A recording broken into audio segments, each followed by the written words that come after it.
pagi grade 5. Sekarang kita akan mulai pembelajaran kita di kelas 5 ini. Sekarang Dia akan mengajar kalian materi tematik. Selain mengajar tematik, Dia akan menjadi wali kelas kalian. Jadi kalian jangan bosen-bosen buat ketemu sama Dia. Kalau ada apa-apa bisa WA Dia, oke? Pasti kalian sangat bosen kan ya? Sudah beberapa bulan ini kalian tidak masuk ke sekolah. Tapi Miss harap kalian tetap semangat, tetap sehat, dan tetap belajar walaupun di rumah, oke? Sekarang kalian siapkan, sudah disiapkan kan? Pasti kalian buka buku tema 5A ya, tentang organ gerak hewan dan manusia, oke? Pembahasan materi kita hari ini adalah pembelajaran 1 dan pembelajaran 2 tentang organ gerak hewan. Materi pembahasan pada hari ini, pada pertemuan ini yaitu ada 3, bahasa Indonesia, IPA, dan SPDB. Dalam bahasa Indonesia kita akan membahas tentang ide pokok setiap paragraf dalam teks. Dan yang kedua, yang IPA, kita akan membahas tentang organ gerak pada hewan dan menyebutkan alat gerak, organ gerak dan fungsinya pada hewan vertebrata. Kemudian untuk SPDB membuat gambar cerita. Oke, sekarang kita masuk ke bahasa Indonesia. Materi bahasa Indonesia tentang ide pokok. Apa itu ide pokok? Ya, ide pokok adalah ide atau gagasan yang menjadi pokok pengembangan paragraf. Oke, ide pokok tidak sama dengan kalimat utama. Kalian harus ingat, karena ide pokok tidak selalu ada pada kalimat utama. Ide pokok. Kemudian ada jenis paragraf. Jenis paragraf ada 3. Yang pertama paragraf deduktif, yang kedua paragraf induktif, dan paragraf campuran. Apa itu paragraf deduktif? Paragraf deduktif adalah paragraf yang ide pokoknya ada di depan. Jadi paragraf deduktif itu ide pokok dari paragraf ada pada kalimat utama. Sedangkan paragraf induktif itu ide pokoknya ada di belakang paragraf, ada di kalimat terakhir. Dan paragraf campuran. Apa itu paragraf campuran? Paragraf campuran itu adalah yang ide pokoknya ada di depan, di tengah, atau di belakang. Jadi ide pokok ini dalam setiap paragraf bisa ada di depan, di tengah, atau di belakang. Jadi tidak tentu tempatnya, oke? Next, Miss. Oke, cara menemukan ide pokok. Kalian harus memperhatikan ada beberapa cara untuk menemukan ide pokok. Yang pertama, baca seluruh paragraf dengan cermat. Dengan membaca seluruh paragraf dengan cermat, ide pokok pasti akan ditemukan. Jadi kalian baca paragraf yang ditampilkan, teks yang ditampilkan, kalian baca dengan cermat. Yang kedua, cermati kalimat pertama hingga akhir. Jadi setiap membaca, jangan hanya kalimat pertama saja yang dibaca dengan cermat, tapi kalimat pertama sampai terakhir. Karena ide pokok tidak hanya terletak pada depan paragraf, bisa pada tengah ataupun belakang. Yang ketiga, baca kalimat demi kalimat sampai kamu menemukan ide pokok paragraf, tapi usahakan dengan cermat. Kenapa? Karena ada waktu-waktu tertentu yang kita membutuhkan waktu dalam mengerjakan soal. Oke. 4. Tandai ide pokok tiap paragraf. Yang kelima, garis bawah, tandai info penting atau garis bawahi tiap paragraf. Oke. Berikutnya, fungsi kalimat penjelas. Jadi di dalam setiap paragraf itu setelah ide pokok pasti ada kalimat penjelas. Apa sih kalimat penjelas itu fungsinya? Kalimat penjelas berfungsi untuk menjelaskan kalimat utama. Jadi kalimat penjelas ini sebagai kalimat penjelas dari kalimat utama. Terus memaparkan informasi pendukung. Nah, agar informasi ini lebih dalam lagi isinya, akan diikuti oleh kalimat penjelas. Kemudian agar paragraf lebih padu dan berisi, itu adalah kalimat penjelas. Oke, di kalimat penjelas ini agar paragraf lebih padu dan berisi. Dengan kalimat penjelas kita bisa membantu menjelaskan ide pokok yang ada pada paragraf tersebut. Oke, sekarang kalian buka buku temanya halaman 3 ya. Kita lihat pada box kuning ini. Pada bacaan mengapa hewan dan manusia bergerak. Nah, coba sekarang kalian baca paragraf pertama dengan cermat. Apa ide pokok dari paragraf pertama dalam teks mengapa hewan dan manusia bergerak? Oke, sudah? Oke, sekarang kalau sudah dibaca, nanti kita isikan di sini ya. Ide pokok pada paragraf pertama yaitu bergerak. Ya, dan kalimatnya ide pokok paragraf ini berada di tengah atau di belakang? Ya, ada di belakang paragraf. Berarti paragraf pertama yang ide pokoknya bergerak, kalian isikan di sini ya. Ide pokok paragraf pertama adalah bergerak. Paragraf ini disebut paragraf induktif. Oke. Kemudian yang paragraf kedua, kalian baca, kalian cermati. Oke, di mana? Kalian menemukan ide pokok paragrafnya ada di mana? Idenya adalah alat gerak atau gerak. Oh ya, idenya adalah gerak. Jadi ide pokok pada paragraf kedua ada di depan. Berarti kalau ide pokok paragraf kedua ini ada di depan, berarti paragraf ini disebut dengan paragraf, ya, disebut dengan paragraf deduktif. Oke. Kemudian kita lihat paragraf terakhir, paragraf ketiga. Paragraf ketiga, ide pokoknya adalah tulang rangka dan otot. Letaknya ada di depan, berarti ada di kalimat utama atau di kalimat pertama, berarti disebutnya dengan paragraf deduktif. Oke. Jadi kalian harus mengingat, yang itu mudah. Kalau paragraf yang ide pokoknya di depan itu adalah paragraf deduktif. Yang ide pokoknya ada di belakang berarti paragraf induktif. 3. Oke, sekarang kita sudah sampai ke materi IPA. Nah, materi IPA ini ada di tayangan Z. Mengapa hewan dan manusia dapat bergerak? Mengapa hewan dan manusia dapat bergerak?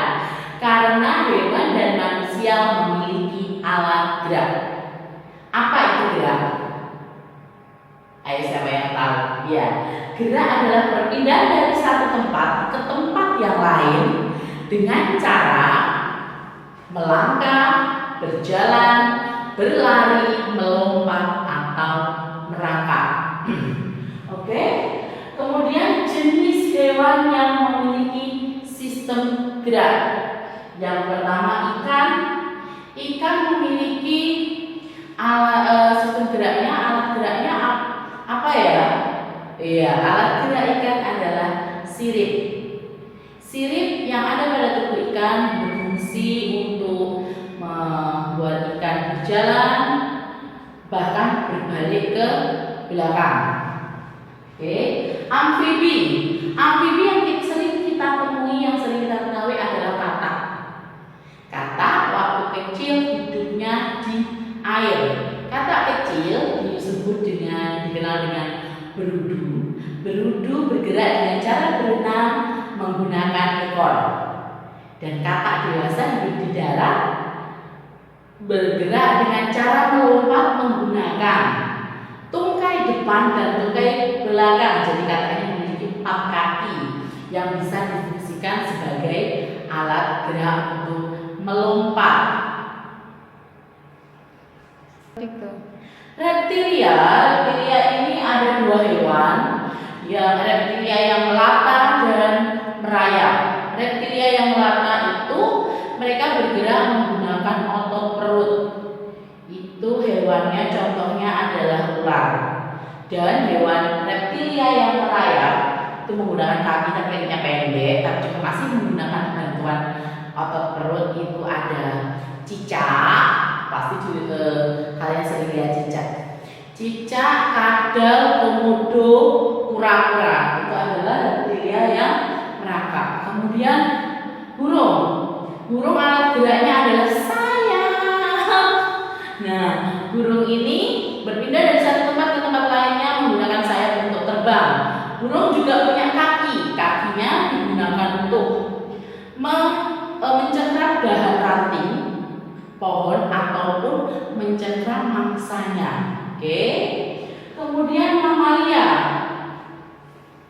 3. Mamalia ini ciri-cirinya adalah hewan yang menyusui dan punya rambut.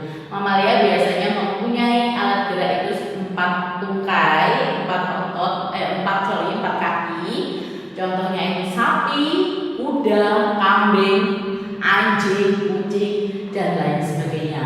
Tapi ada juga mamalia yang kedua tungkainya difungsikan sebagai tangan.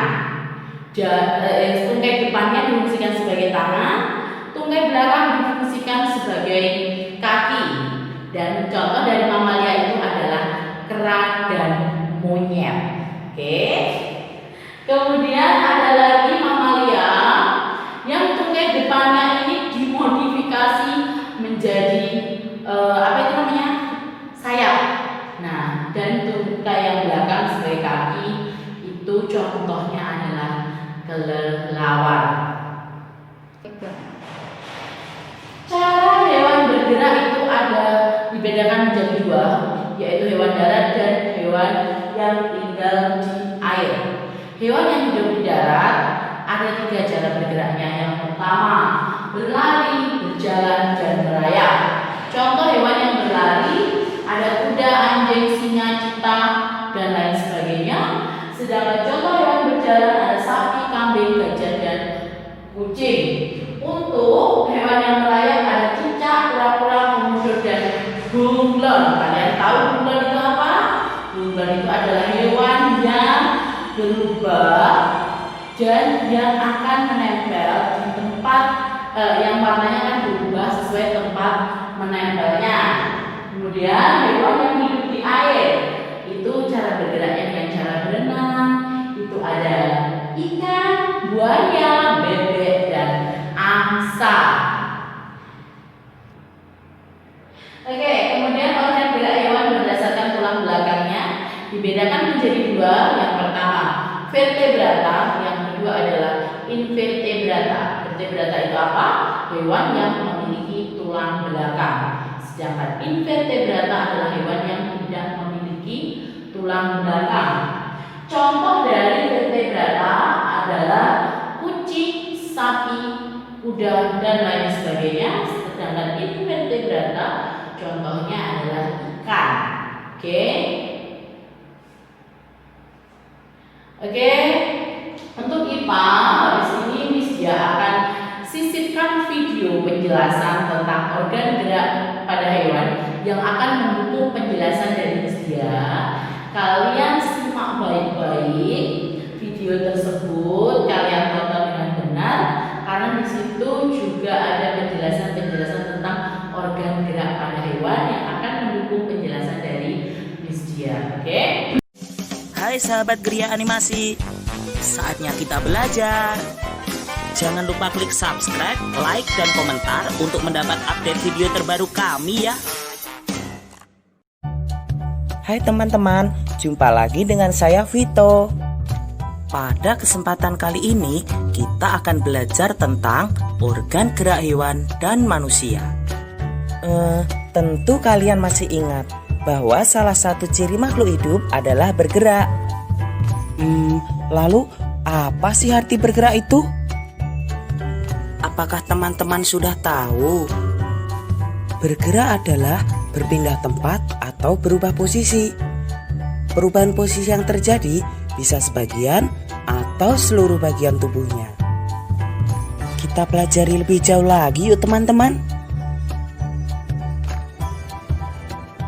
Teman-teman, coba perhatikan aku dan kucingku ini.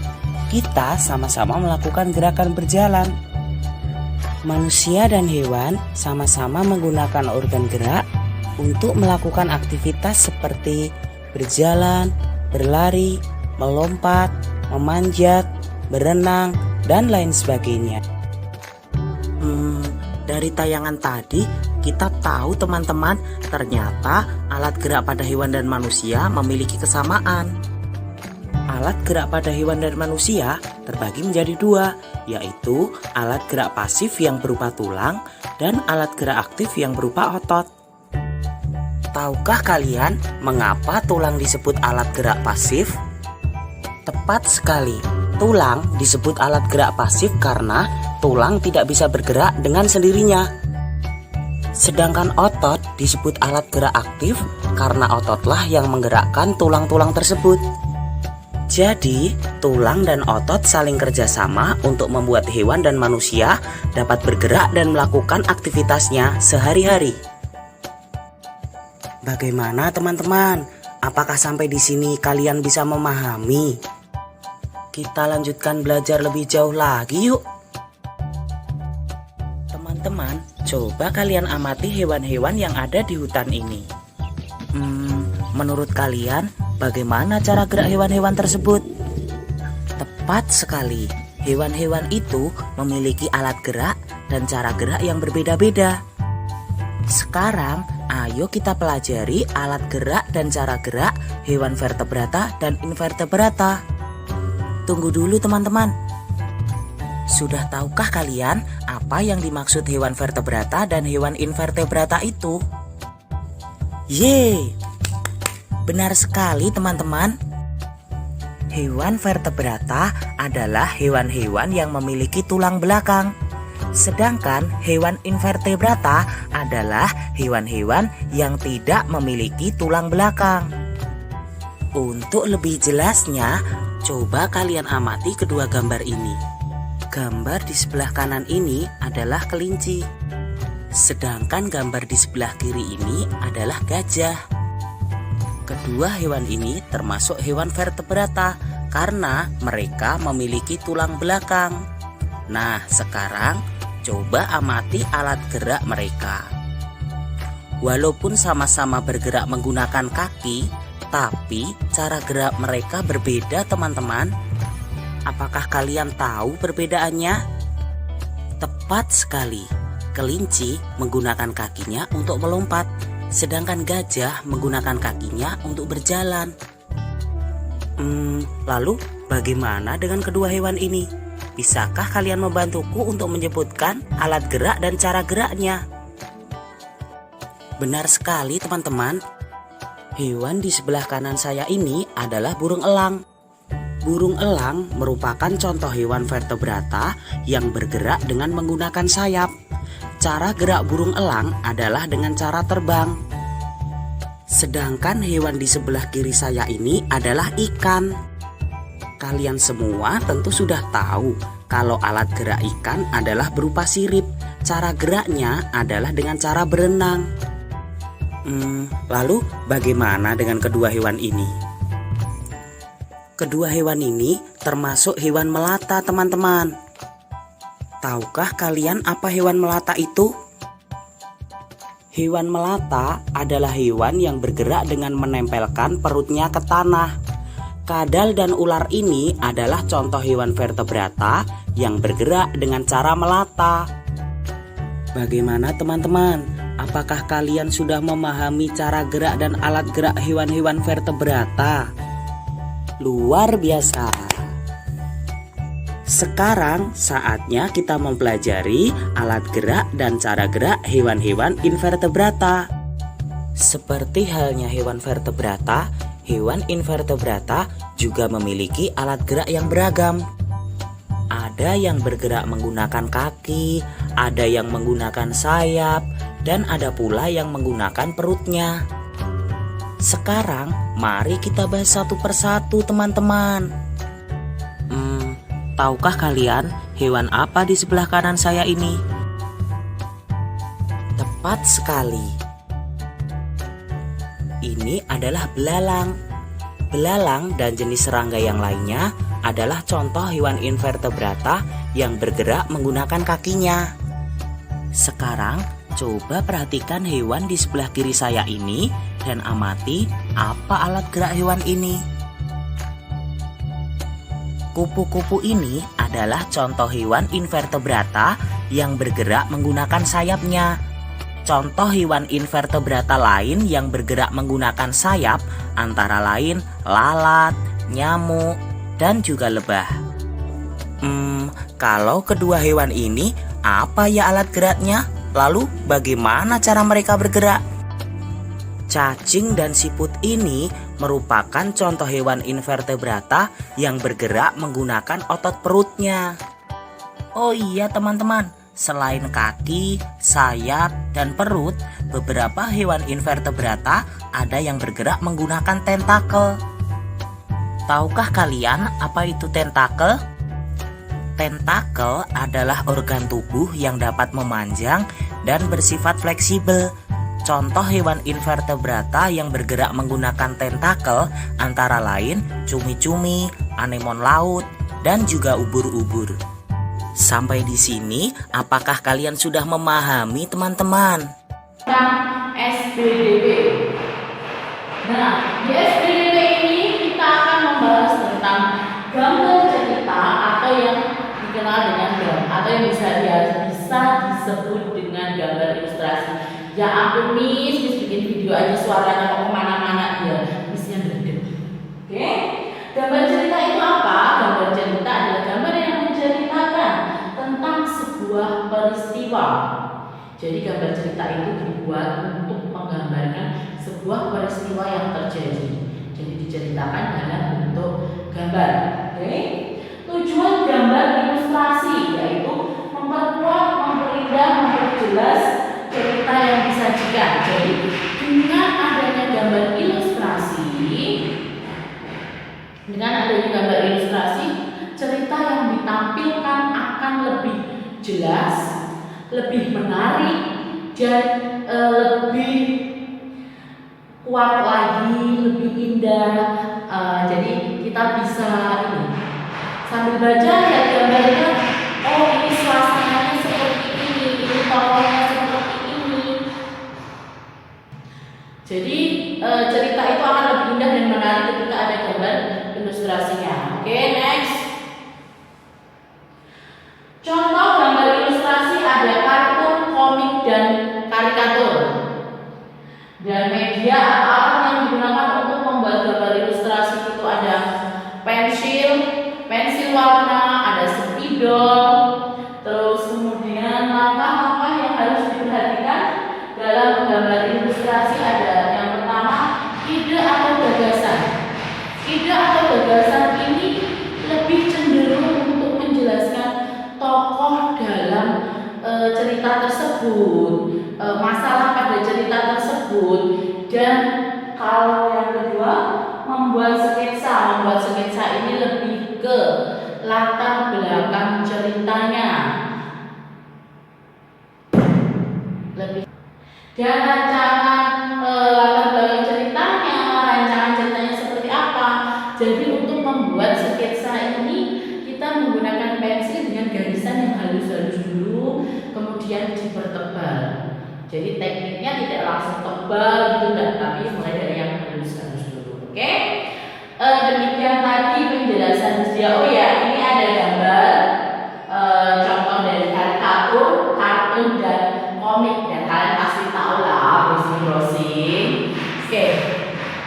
Kemudian untuk besok kita akan membahas pembahasan soal. Jadi untuk hari ini videonya materinya sampai di sini. Habis ini kalian kerjakan halaman 7 dan halaman 14. Oke? Kalian kerjakan halaman 7 dan halaman 14. Kalian kerjakan Jadi sebisa kalian, mana yang kalian bisa kalian kerjakan, besok kita bahas bareng-bareng. Oke, besok kita bahas bareng-bareng sama Miss Dia. Terus habis video ini nanti Miss Dia akan share rangkuman untuk kalian pelajari lagi. Rangkuman dari penjelasan yang Miss Dia jelaskan, rangkuman dari pembelajaran 1 dan pembelajaran 2. Nanti kalian minta ke parent, minta ke mama atau papa ya. Kalian belajar, kalian kerjakan. Oke?